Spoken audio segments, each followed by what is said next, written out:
सकाळी सकाळीच यांना आणि मुलांना नाश्त्याला काहीतरी पाहिजे म्हणून झटपट पोहे कसे करावेत हे मी आज सांगणार आहे। सर्वात आधी पोहे एका चाळणीत घेऊन स्वच्छ पाण्याने 2-3 वेळा धुवून घ्या। पाणी पूर्ण निथळून जाऊ द्या। धुताना पोहे जास्त चोळू नका, अन्यथा त्याचा लगदा होईल। भिजवलेल्या पोह्यांवर थोडे मीठ, हळद आणि साखर टाकून हलक्या हाताने मिक्स करून ठेवा। आरपी म्हारोळकर चॅनेलवर आपले स्वागत आहे। ज्ञान, मनोरंजन आणि बरंच काहीसाठी आत्ताच सबस्क्राईब करा।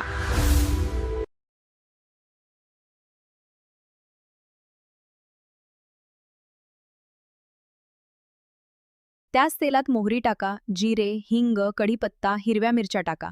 त्यानंतर बारीक चिरलेला कांदा टाकून तो पारदर्शक होईपर्यंत परता। जर तुम्ही बटाटा वापरणार असाल तर कांद्यासोबतच तो घालून शिजेपर्यंत परता। आता भिजवलेले पोहे आणि तळलेले शेंगदाणे तयार केलेल्या फोडणीत घाला। सर्व साहित्य व्यवस्थित पण हलक्या हाताने मिसळा जेणेकरून पोहे तुटणार नाहीत। पोहे तयार आहेत। आता यावर बारीक चिरलेली कोथिंबीर आणि लिंबाचा रस घाला।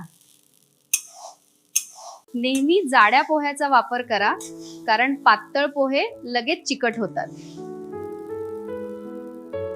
झाकून ठेवा आणि 2-3 मिनिटे वाफवून घ्या म्हणजे पोहे मऊ होतील। गॅस बंद करा, कोथिंबीर, लिंबू पिळा आणि खोबरे व शेव घालून सर्व करा। व्हिडिओ आवडला असेल तर लाईक करा आणि चॅनेलला सबस्क्राईब करायला विसरू नका।